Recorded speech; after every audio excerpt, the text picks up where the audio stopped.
Competition hub के video lecture में स्वागत है। और आज मैं आपको बिहार विशेष के तहत जो एक महत्वपूर्ण टॉपिक है बिहार कला एवं संस्कृति, वो आपको जो है बताने जा रहा हूँ। तो इसको आप ध्यान से सुने। यहाँ से आपके बिहार एसएससी या बीपीएससी या बिहार दरोगा या पुलिस, जो भी आप बिहार लेवल के एग्ज़ाम में बैठते हैं, तो यहाँ से क्वेश्चंस एक दो क्वेश्चंस आपके रहेंगे ही रहेंगे। तो इसको आप अच्छे से इस टॉपिक को क्लियर कीजिए। कितने प्रकार के यहाँ पे कलाएं हैं बिहार में, प्राचीन समय से अब तक कितने प्रकार की कला संस्कृति का विकास हुआ है, यहाँ का लोक नृत्य क्या है, लोकगीत क्या है, यहाँ का जो भोजन क्या है। तो इस प्रकार के क्वेश्चंस आपके एग्ज़ाम में देखने को मिलते हैं, और ख़ास करके जब आप बिहार स्पेशल को एग्ज़ाम देते हैं उसमें। तो इस टॉपिक को समझने का प्रयास कीजिए, और इस टॉपिक को समझने के बाद हम लोग एक सेट प्रैक्टिस करेंगे कुछ ऑब्जेक्टिव का, वो भी सॉल्व करेंगे। तो तब जा कर के आपको कंप्लीट जो है ज्ञान हो जाएगा कि कला संस्कृति के क्वेश्चंस आएंगे तो आपसे छूटेगा नहीं। ठीक है, तो चलिए हम स्टार्ट करते हैं बिना समय गंवाए। कला संस्कृति, सबसे पहले जानिए कला। कला कहते किसको हैं उसके बारे में। तो सबसे पहले कला के बारे में जानिए। कला क्या होता है कि कला मानव की जो कल्पना है, अभिकल्पना या कल्पना की रचनात्मक अभिव्यक्ति है। कोई भी अगर आप कल्पना करते हैं, उसी को जब आप मूर्त रूप देते हैं, वही कला कहलाता है। और कला की विशेषता क्या होती है कि उससे हम उस समकालीन परिस्थितियों के बारे में उस कला संस्कृति के माध्यम से हम जानकारियां एकत्रित कर लेते हैं कि किस प्रकार का उन लोग का रहन सहन था, वहाँ की आर्थिक स्थिति क्या थी, सामाजिक स्थिति क्या थी, राजनीतिक दशा क्या थी। तो ये सब चीज़ों का अध्ययन हम कला के माध्यम से कर लेते हैं। ठीक है, तो यहाँ पर छोटा सा हमने डिफिनीशन लिया कि कला क्या है। तो कला मानव की रचनात्मक अभिव्यक्ति है। ठीक है, अभिकल्पनाओं की रचनात्मक अभिव्यक्ति है, जिसके माध्यम से उस समकालीन स्थितियों का पता चलता है। ठीक है, तो सिंपल सा देखिए, जब आप बीपीएससी मेंस में बैठेंगे तो वहाँ भी क्वेश्चंस लिखने होते हैं कला के, तो उस समय इस भाषा का प्रयोग कर सकते हैं। मानव ने सभ्यता के प्रारंभ से ही अपनी कल्पनाओं को रूप देने का प्रयास किया है। जब से यह धरातल पे मानव सभ्यता विकास हुई है, मानव आए हैं, तभी से कुछ न कुछ उन्होंने अपने क्रियाकलाप के माध्यम से, चाहे वह गुफाओं कि दीवार पे कुछ चित्र अंकित करके बनाया हो, चाहे कुछ मूर्त रूप दिया हो पत्थरों को तराश करके, तो इस प्रकार से कुछ न कुछ उन्होंने एक्टिविटी किया है। ठीक है, यही बाद में जा कर के कला कहलाता है। ठीक है, तो यहाँ पर लिखा हुआ है, मानव ने सभ्यता के प्रारंभ से ही अपनी कल्पनाओं को मूर्त रूप, मूर्त मतलब होता है जिसको आप छू सकते हैं, देख सकते हैं, टच कर सकते हैं। ठीक है, अमूर्त होता है सिर्फ कल्पना। ठीक है, अमूर्त से मूर्त की ओर ये कल्पना जा रहा है। ये जो कला जाती है वो अमूर्त से मूर्त की ओर जाती है, यानी जो आप सोचते हैं कि इस तरीका से, वही आप जब उसको वास्तविक रूप देते हैं वही मूर्त कहलाता है। मूर्त रूप देने का प्रयास किया है, चाहे वह गुफाओं के दीवारों पर मिली चित्रकला हो या पत्थरों को तराश कर बनाया गया सौंदर्य आकृति या सुंदर आकृति। ठीक है, चलिए अब उसके बाद है भारतीय इतिहास में कला की शुरुआत। ऐसे तो सिंधु घाटी सभ्यता से ही देखने को मिलती है, क्योंकि उस समय की जो भी कला संस्कृति है, चाहे उस समय का जो मकान बना है, पक्के ईंट के मकान बने हैं, खास करके उस समय जो कला संस्कृति के क्षेत्र में जो विकास हुआ वो मिट्टियों के बर्तनों में हुआ। समय अंतराल पे ये क्या हुए कि कालखंड में जो है धीरे धीरे ये मिट्टी के बर्तन नष्ट हो गए, बहुत कम ही अवशेष इसके मिले हैं।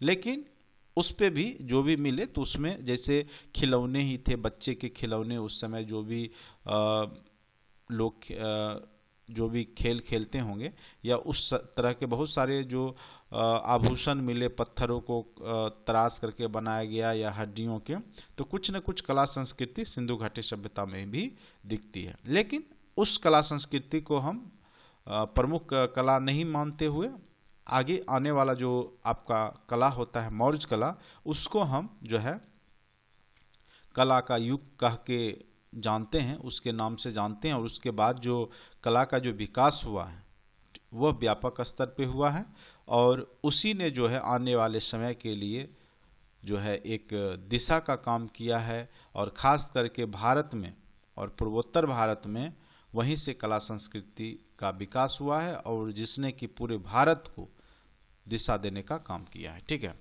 तो इस प्रकार भारतीय इतिहास यहाँ पे लिखा हुआ वही शब्द आप पढ़ लेंगे। मैं आपको पीडीएफ जो है मेरे साइट पे जा करके अपलोड कर सकते हैं www.competitionhub.org.in। नहीं तो अगर आपको चाहिए पीडीएफ तो आप मेरे व्हाट्सअप नंबर 7070634348 पर लिख करके भेजें तो मैं आपको भेज दूंगा। ठीक है, या टेलीग्राम चैनल में जुड़ जाइए, उसमें मैं शेयर करता हूँ तो वहाँ पे आप देख सकते हैं। टेलीग्राम चैनल का नाम है कंपटीशन हब। अगर कला के क्षेत्र में सर्वोत्कृष्ट उन्नति को देखें तो मौर्य काल में से दिखाई देने लगते हैं। चूंकि मौर्य काल में कला का विकास पत्थरों पर किया गया जिससे वे अवशेष आज भी मौजूद हैं। तो खास करके अगर आप मौर्य कला को देखिएगा, चाहे वह कुम्हरार स्थित जो विशाल कक्षा 80 पिलरों पर जो स्तंभ पे टिका हुआ, उसके पॉलिश, उसकी नक्काशी आज भी जो है अवशेष उसके हैं, जो कि मौर्य कला के उस भव्यमयी भवन जो कला है, भवन निर्माण कला, उसको प्रदर्शित करता है। उसी प्रकार से अशोक स्तंभ को देख लीजिए, अशोक के समकालीन, या बराबर की गुफाओं में जो सन्यासियों के लिए, बौद्ध भिक्षुओं को रहने के लिए बनाया गया वह गुफा का दीवार को देख लीजिए, उसकी चमक को देख लीजिए, उसके पॉलिश को देख लीजिए, तो लगेगा कि कुछ तकनीकी विकास और साइंटिफिक दोनों कारणों से वहाँ पे जो है इतना उत्तम जो है कला संस्कृति का विकास हो पाया है, जिसकी चमक आज भी विद्यमान है। आज भी आईने की भांति वह पत्थर चमक रहा है। ठीक है, तो यहाँ पर देखिए, अगर कला के क्षेत्र में सर्वोत्कृष्ट उन्नति को देखें तो वह मौर्य काल से ही दिखाई देने लगते हैं। चूंकि मौर्य काल में कला का विकास पत्थरों पर किया गया जिससे वे अवशेष आज भी किसी न किसी रूप में मौजूद हैं। चाहे यक्ष यक्षिणी की मूर्ति को देख लीजिए, दीदारगंज से जो प्राप्त हुआ है। ठीक है, तो वो सब पत्थरों की मूर्ति हैं, तो वो जो है अभी तक जो है उसी प्रकार से विद्यमान है जिस प्रकार से उस समय उस पर नक्काशी किए गए थे। हल्का फल्का उसमें क्षति भी देखने को मिला है, टूट फूट भी गया है, लेकिन फिर भी हम उस मूर्ति को देख करके अंदाजा लगा सकते हैं कि उस समय के जो भी कलाकार थे वो कितने जो है व्यापक स्तर पर और व्यापक सोच वाले थे, उससे पता चल जाएगा। ठीक है, अगर बिहार के स्तर पर देखें तो अपना राज्य कला संस्कृति के विकास का प्रमुख केंद्र रहा है और मौर्य काल में बिहार ने कला और संस्कृति के क्षेत्र में संपूर्ण उत्तरी भारत का मार्गदर्शन दिया है। अब देखिएगा कि कला जो बिहार में खास करके विकसित हुए वो कौन कौन से कला हैं, उनके प्रकार क्या क्या हैं, क्या क्या नाम से वो जाने जाते हैं। तो जो प्राचीन काल है, इतिहास में हम लोग पढ़ते हैं प्राचीन काल, मध्यकाल और आधुनिक काल। तो प्राचीन काल जो 8वीं सदी से, मतलब जब से इस धरातल पर सभ्यता का विकास हुआ, प्रारंभ से लेकर के 8वीं सदी तक का काल जो है प्राचीन काल के अंतर्गत रखते हैं। और इसी काल के अंतर्गत हम लोग जो है मौर्य कला जो चंद्रगुप्त मौर्य के शासनकाल में विकसित हुई है, अशोक के समकालीन विकसित हुई है, उसके बारे में अध्ययन करते हैं। इसकी विशेषता, मैं ज़्यादा पॉइंट इसमें नहीं लिखा हूँ, छोटा छोटा पॉइंट्स जो कि आपके ऑब्जेक्टिव्स के स्तर पे इम्पोर्टेंट है वही यहाँ पे चर्चा करूँगा मैं, क्योंकि मेंस का राइटिंग अलग होता है और पीटी का अलग होता है, तो इसमें ज़्यादा से ज़्यादा टॉपिक में कवर करने का प्रयास करूँगा। तो मौर्य कला 4वीं शताब्दी ईस्वी पूर्व में यह विकसित कला थी और समकालीन मैंने आपको बताया ही था, चंद्रगुप्त मौर्य के समकालीन ये कला का विकास हुआ है। पत्थरों पर पॉलिश, पत्थरों के विभिन्न मूर्ति, पत्थरों के शिलालेख, पत्थरों के स्तंभ, इस काल के जो भग्नावशेष मिले हैं, पत्थरों के जो पिलर 80 स्तंभ कुम्हरार स्थित, तो ये सब इसकी विशेषता है। ठीक है, तो मौर्य कला के बारे में ज़्यादा अगर आप पढ़ना चाहते हैं तो मैं एक अलग से ही मौर्य कला पढ़ाऊँगा बीपीएससी मेंस में, तो वो भी वीडियो आप देख लीजिएगा। तो मौर्य काल कला जो है मेन रूप से जो है इन सब चीज़ के लिए ही जाना जाता है। जो दीदारगंज में जो यक्षिणी की मूर्ति मिली है, उसके बाद जो भी आप अशोक स्तंभ देखते हैं, या बिहार में भी जो अशोक निर्मित स्तंभ है, चाहे वह वैशाली जिला में स्थित जो बसाड का है, या लोरिया नंदनगढ़ में है, या लोरिया अरिराज या रामपुरवा में जो आपके स्तंभ मिले हैं जिसमें सांड के चित्र बने हुए हैं, मूर्ति। तो इस प्रकार से ये सब जो भी कला, मौर्य कला के बारे में जो है, ऐसे मौर्य कला को विभिन्न स्तर पे बांट करके हम लोग देखते हैं। उसके स्तंभ हैं, स्तूप हैं, गुफा हैं, बराबर की गुफा है जहाँ पर कि अशोककालीन जो भवन बनाए गए थे, भवन कह सकते हैं, गुफा के अंदर ही रहने के लिए बनाए गए थे। तो ये सब इम्पोर्टेंट है, महत्वपूर्ण है कला में, मौर्य कला में। ठीक है, तो ज़्यादा यहाँ से क्वेश्चंस आपके अगर एग्जाम में पीटी में पूछेगा तो बस यही पूछेगा कि जैसे दशरथ गुफा किस कालीन गुफा है, चाहे यह पूछ सकता है दीदारगंज स्थित यक्ष यक्षिणी की मूर्ति किस कला का नमूना है।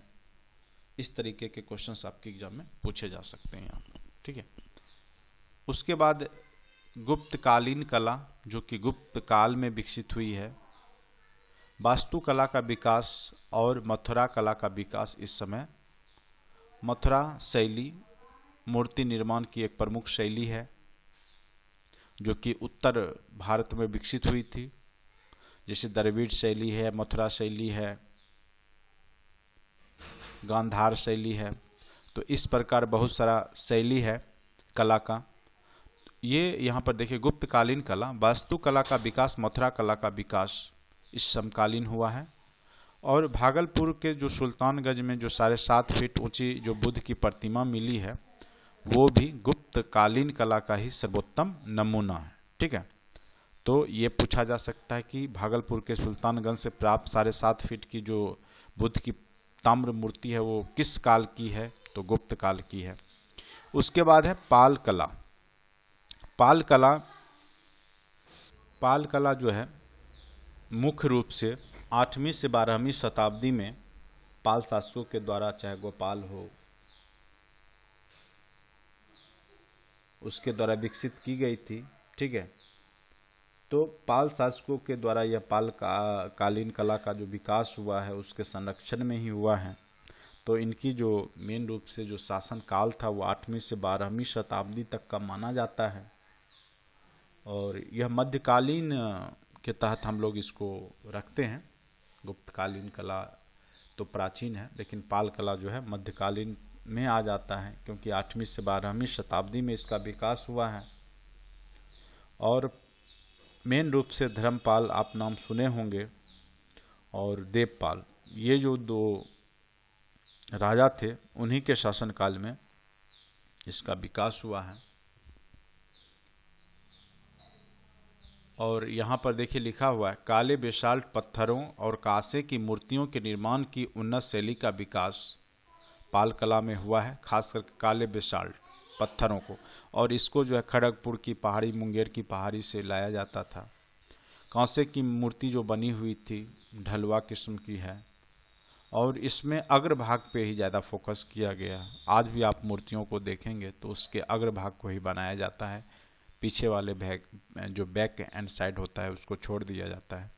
तो यहीं से ये सब कला शैली का विकास हुआ है।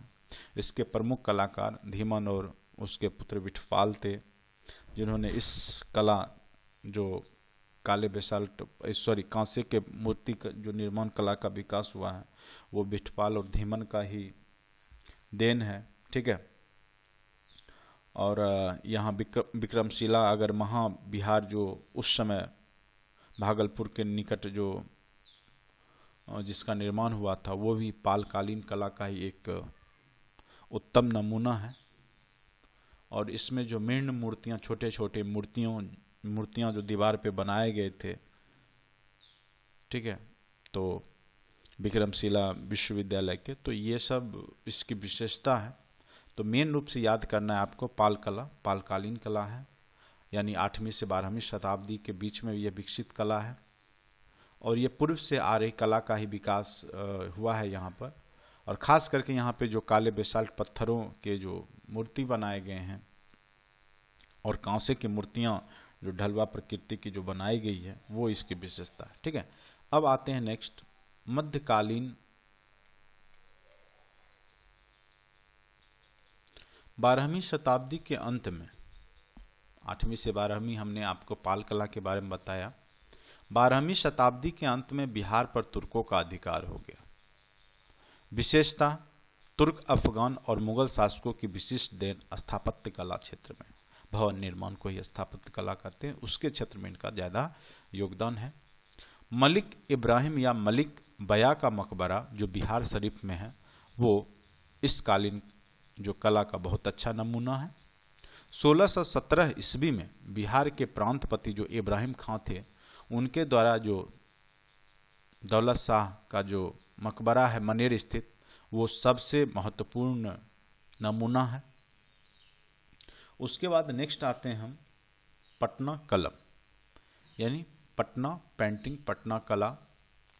मुगल और ब्रिटिश प्रभाव इसमें आपको दिखाई देगा। एक्चुअली शुरुआत में जो भी इसका विकास मुगल काल में ही होता है, लेकिन औरंगजेब जो होता है वो पेंटिंग या चित्रकला में विश्वास नहीं करता है। वह अपने राज दरबार में कलाकारों को श्रेय नहीं देता है, जिस कारण से ये कलाकार अलग अलग क्षेत्रों में जा कर के लघु चित्र बनाते हैं और जनसामान्य के जो चित्र हैं उसका विकास यहाँ पर होता है। तो यहाँ पर देखिए लिखा हुआ है मुगल और ब्रिटिश प्रभाव इसमें दिखाई देते हैं। लघु चित्र जनसामान्य को चित्रों में स्थान दिया गया था पटना कलम में। ठीक है, ऐसे बीपीएससी का ये महत्वपूर्ण टॉपिक है और इसको हम डीपली पढ़ाएंगे, लेकिन फिलहाल अभी आप पीटी के तहत जो है इतना जानिए। ठीक है, इसमें खास करके जो चित्रकार है वह जीव जंतु के चित्रांकन बनाते हैं, जैसे मछली बेचती हुई औरत, पालकी उठाए हुए कहार, खेत जोतता हुआ किसान, लकड़ी काटता बढ़ई। तो इस प्रकार के चित्र जो है पटना कलम के अंतर्गत बनाए जाते थे। ठीक है, और इसमें जो रंग का उपयोग किया जाता था वो जो भी कलर होते थे वो प्राकृतिक चीज़ों से बने हुए होते थे। ठीक है, नीले रंग के लिए जैसे पलाश के फूल का प्रयोग करते थे, पीले रंग के लिए प्यूरी नामक मिट्टी का प्रयोग होता था, हरे रंग के लिए सेम की पत्ती, ये सब का प्रयोग करते थे ये लोग। ठीक है, तो यहाँ से याद रखना है आपको कि जो पटना कलम जो है वो खास करके कागज़ पर बनाए जाते थे। ठीक है, और इसके जो कलाकार हुए हैं आरंभिक में सेवक राम थे, हुलास लाल था। ठीक है, तो कई बार बीपीएससी में डीपली में पूछ दिए जाते हैं। ठीक है, तो याद रखना है बस आपको कि पटना कलम, जैसे यहाँ पूछेगा कि बिहार और मुगल और ब्रिटिश प्रभाव से इनमें से कौन सा कला है, तो पटना कलम आपको बताना है। ठीक है, खास करके यहाँ पे जो है जनसामान्य के चित्रों को यहाँ उभारा गया था। ठीक है, और इसके जो बैकग्राउंड होते थे वो खास करके वाइट कलर का प्रयोग किया जाता था बैकग्राउंड में।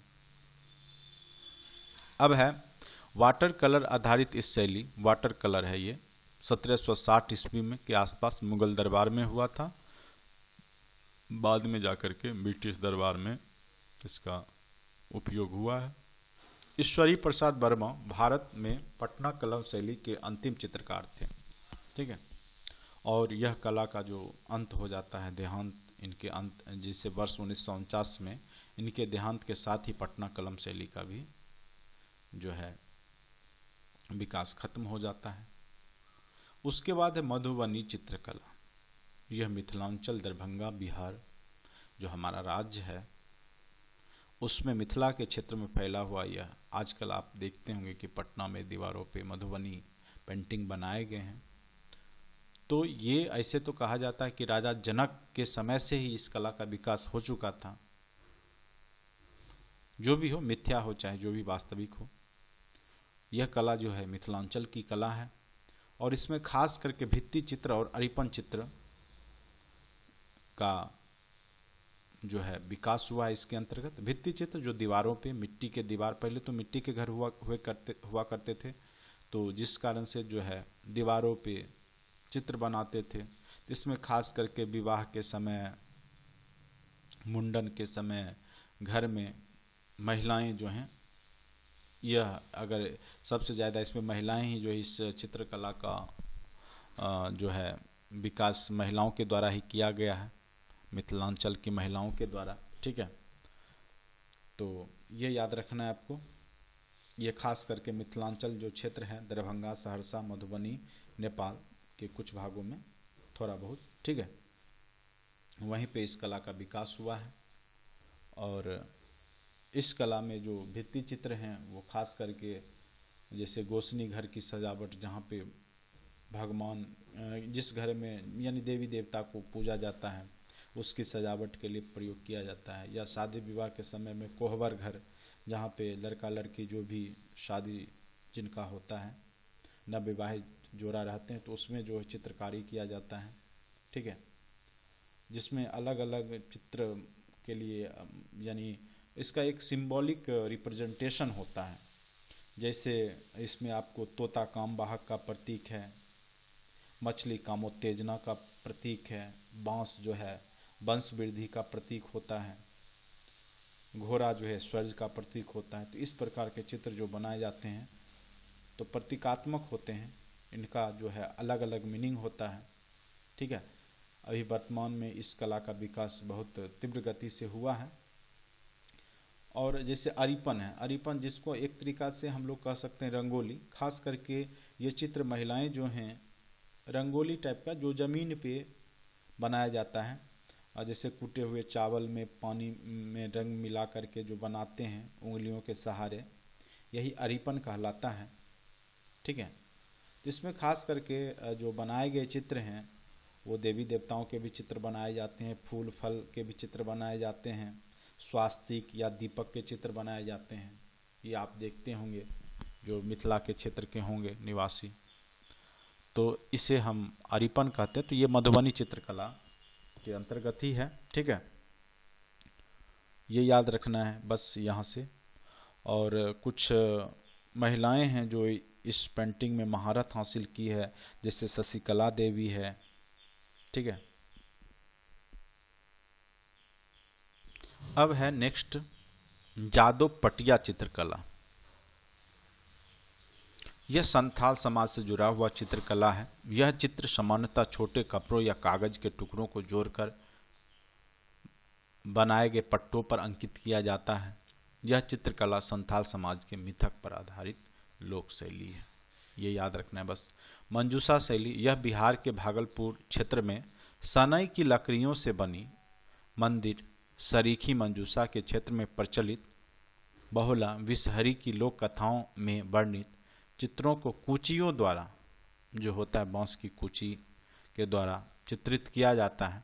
खास करके इसमें जो है मंजूसा में विषहरी नाग नागिन के चित्र बने होते हैं।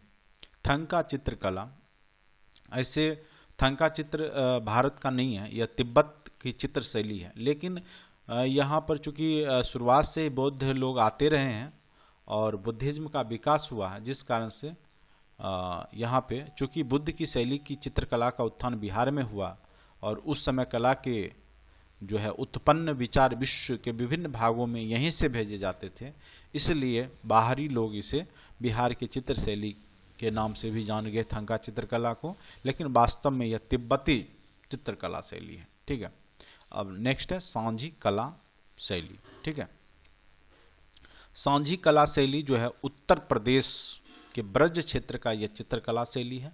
पटना तथा उसके समीपवर्ती जो यूपी का क्षेत्र है उसमें यह 60 वर्षों से लगभग प्रचलित है और खास करके रंगोली अरिपन के रूप में यह चित्रकला का विकास हुआ है। ठीक है, तो ये थे आपके चित्रकला। अब है लोक नृत्य। बिहार के लोक नृत्य कौन कौन से लोक नृत्य हैं, तो बस नाम सुन लीजिए। पवरिया नृत्य है, झिझिया नृत्य है, धोबिया नृत्य है, जोगिरा नृत्य है, विद्यापति नृत्य है, कटघोड़वा नृत्य है, लौंडा नृत्य है, झरनी नृत्य है, करिया झूमर नृत्य है, कर्मा नृत्य है, खिलाड़ी नृत्य है, छऊ नृत्य है। ठीक है,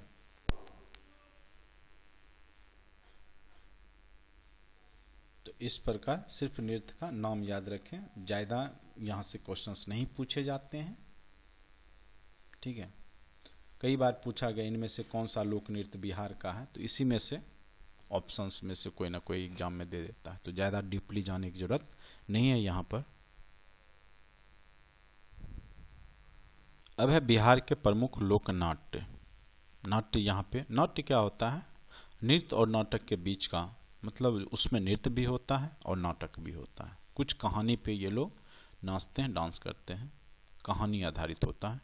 जैसे विदेशिया, इसके रचयिता जो हैं प्रसिद्ध लोक कलाकार भिखारी ठाकुर हैं, जिसे कि भोजपुरी का शेक्सपियर भी कहा जाता है, भिखारी ठाकुर। ये क्वेश्चंस पूछे जा सकते हैं आपके एग्जाम में। और ये विदेशिया, ठीक है, एक कहानी है लोक कला की, लोक कला का ये बहुत अच्छा नमूना है। और विदेशिया जो है सबसे पहले भिखारी ठाकुर के द्वारा ही शुरुआत किया गया था। डोमकच, यह भी लोकनाट्य है और खास करके यहाँ पर महिलाएं, ठीक है, जब शादी विवाह संपन्न हो जाता था, उसके बाद बाराती के चले जाने पर जो है जो सामान बाहर में पड़ा रहता था या उससे बचाने के लिए चोरों से चोरी होने से महिलाएं जो है पूरी रात जगी रहती थी। और इसी दरमियान जो है पुरुष वस्त्र धारण करके महिलाएं आपस में अपना नृत्य करती हैं, नाट्य करती हैं, वही है डोमकच।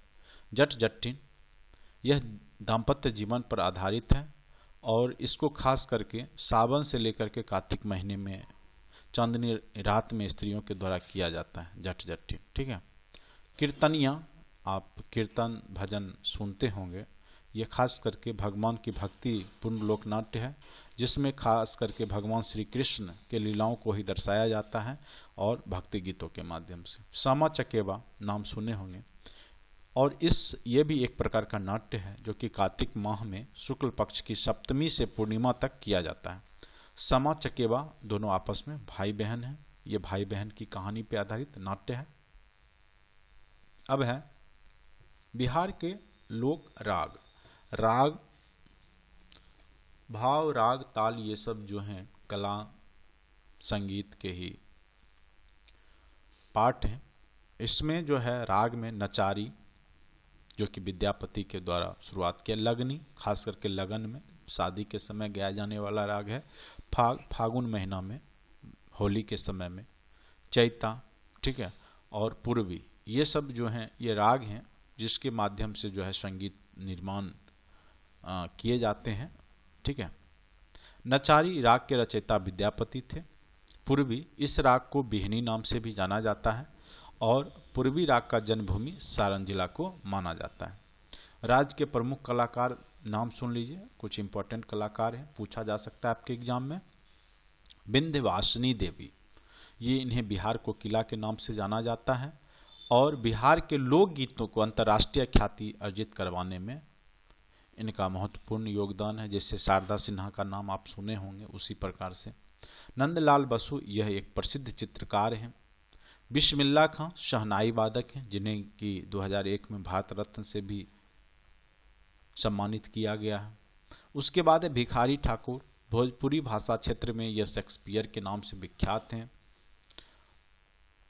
विदेशिया जो आप देखे थे, विदेशिया जो नाट्य इन्हीं के द्वारा शुरुआत किया गया था। ईश्वरी प्रसाद वर्मा पटना कलम के प्रसिद्ध शिल्पकार हैं। रामचतुर मलिक ध्रुपद धमार गायन के अंतर्राष्ट्रीय ख्याति प्राप्त हैं। ध्रुपद धमार एक संगीत गायन का एक प्रकार है। चंद्रशेखर खां जो थे ठुमरी, खास करके राजघरानों से यह जुड़ा होता है, ठुमरी गायन में इनको प्रसिद्धि प्राप्त था चंद्रशेखर खां को। अब बिहार की भाषाएं एवं बोलियां। भाषा परिवार के दृष्टि से अगर बिहार को हम देखें तो दो भाग में हम बांट सकते हैं भाषा परिवार के दृष्टि से। एक है आर्य वर्ग की भाषा जो कि आर्यों के द्वारा विकसित हुई, और दूसरा है मुंडारी की भाषाएं, मुंडारी वर्ग की भाषाएं, खास करके आदिवासी जनजातियों के द्वारा विकसित भाषा है। आर्य वर्ग की भाषाएं भोजपुरी, मगही, मैथिली, ठीक है। और मुंडारी वर्ग की भाषाएं मुंडारी, कोल, संथाली, खड़िया, अंगिका, बज्जिका, ये सब मुंडारी भाषाएं हैं। उर्दू भाषा में बिहार के इतिहास पर प्रथम ग्रंथ नक्शे पायदार की रचना जो है अली मोहम्मद शाह अजीमाबादी के द्वारा किया गया था। तो ये पूछ सकता है कि उर्दू भाषा में बिहार के इतिहास का प्रथम ग्रंथ तो नक्शे पायदार, और इसके रचयिता कौन है? अली मोहम्मद शाह अजीमाबादी, ठीक है। तो ये इंपॉर्टेंट पॉइंट्स बनता है। अब थोड़ा बहुत हम खान पान की बात कर लेते हैं। ये कला संस्कृति में हम खान पान रहन सहन भी अध्ययन कर ही लेते हैं। खास करके यहाँ का जो फेमस है पीठा, ठेकुआ, खास करके छठ पर्व में आप देखते होंगे हर एक घर में ठकुआ, जिसको हम बोलते हैं ठेकुआ, मुकनी, पपड़ा, दाल, पिठौरी, छाछ, ढकनेसर, लिट्टी चोखा, नहीं, ये प्रसिद्ध है। कुछ राज्य के जो जिले के कुछ अपने राज्य के जिले के जो कुछ खाद्य हैं उसके महत्वपूर्ण जो भी हैं, गया का तिलकुट फेमस है, हाजीपुर का केला, बक्सर का सोन पापड़ी, मुजफ्फरपुर की लीची, सिलाव का खाजा, मनेर की लड्डू, लिट्टी चोखा को तो IRCTC भारतीय रेलवे ने अपनी व्यंजन सूची में भी शामिल कर लिया है। इस प्रकार आपने देखा कि जो कला संस्कृति, लोक नृत्य या गायन हो, उससे संबंधित अगर आपके एग्जाम में क्वेश्चंस पूछे जाएंगे तो इसी में से कोई ना कोई क्वेश्चंस रह सकते हैं। अब कुछ ऑब्जेक्टिव्स क्वेश्चन को हम आपके बीच में रखते हैं, आप लोग खुद उसको सॉल्व कीजिए, पॉज कर करके, उसके बाद मैं खुद आपको बताऊंगा, ठीक है।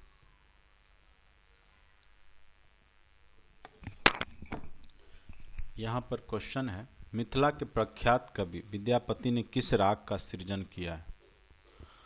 तो याद रखना है नचारी जो राग है इसका सृजन विद्यापति ने ही किया है। यहाँ से क्वेश्चंस पूछे जा सकते हैं। मैथिल कोकिल भी इन्हें, मिथिला का कोकिला भी इन्हें कहा जाता है। किन्हें? तो विद्यापति को नचारी, खास करके भगवान शिव से संबंधित है यह, तो याद रखना है आपको नचारी। मिथिला के प्रख्यात कवि विद्यापति ने किस राग का सृजन किया है? नचारी। उसके बाद है संत सरफुद्दीन याहिया मनेरी का मकबरा किस जिले में है? तो याद रखना है आपको पटना जिले में। कहाँ है? तो पटना जिले में, ठीक है। 2 का option number A. Question number 3, Bihar के दीदारगंज से जो प्राप्त यक्ष यक्षिणी की मूर्ति हैं वो किस कला से संबंधित है? तो हमने चर्चा किया था, मौर्य कला से संबंधित है, ठीक है, यक्ष यक्षिणी की मूर्ति। तो ऑप्शन नंबर इसका हो गया क्वेश्चन नंबर 3 का सी। बिहार में प्रचलित चित्रकला की मंजूषा शैली मुख्यतः बिहार के किस क्षेत्र में ज़्यादा प्रचलित है? हमने आपको बताया था मंजूषा चित्र शैली, जिसमें कि सांप, विषहरी देवी देवताओं का जो चित्र रहता है, सांप, नाग, नागिन का, वो भागलपुर के क्षेत्र में विकसित एक चित्रकला शैली है। उसके बाद क्वेश्चन नंबर 5, जट जटिन लोकनाट्य, जो कि हमने बताया आपको सावन से कार्तिक माह तक यह गांव में, घर में महिलाओं के द्वारा किया जाता है, और यह बिहार का एक लोकनाट्य नृत्य है। बिहार के किस विद्वान को मैथिल कोकिला भी कहा जाता है? मिथिला क्षेत्र के वो विद्वान हैं। ऑप्शन नंबर सी। 6 का क्या हो जाएगा? Option number C, Vidyapati. उसके बाद क्वेश्चन नंबर 7, पटना कलेक्टरी या कॉलेज भवन शैली का विकास प्रभावित है किस कला शैली से? तो हॉलैंड, डच, ठीक है, ऑप्शन नंबर बी। तो इस प्रकार कुछ क्वेश्चंस ऑब्जेक्टिव्स मैंने अभी आपको करवाए, तो आपके एग्जाम के लिए बहुत ही महत्वपूर्ण है। अगर आप चाहते हैं कि आपको लगातार वीडियो मिलता रहे तो चैनल को सब्सक्राइब जरूर कर लें। और अभी जो बिहार SSC का जो आने वाला एग्ज़ाम है वही अभी सीरीज अब स्टार्ट है, तो यही लगातार अभी आपका बिहार एसएससी का चलता रहेगा। और अगर आप टेस्ट सीरीज ज्वाइन करना चाहते हैं तो मेरे साइट www.competitionhub.org.in पर जा करके आप सर्च करेंगे, स्टूडेंट सेक्शन में टेस्ट सीरीज है मात्र 699 में, जिसमें आपको 25 टेस्ट सीरीज मिलेंगे। और उसकी विशेषता यह होगी कि साथ साथ आपको पीडीएफ मटेरियल्स, वीडियो लेक्चर्स भी आपको प्रोवाइड किए जाएंगे। तो कंप्लीट पैकेज आपको मात्र 699 में पूरे कंप्लीट सिलेबस का आपको कराया जाएगा। तो इससे आपको बहुत ही फ़ायदा मिलेगा, तो उसको ज़रूर ज्वाइन कर लेंगे। आज के लिए इतना ही। Thank you so much watching for this video.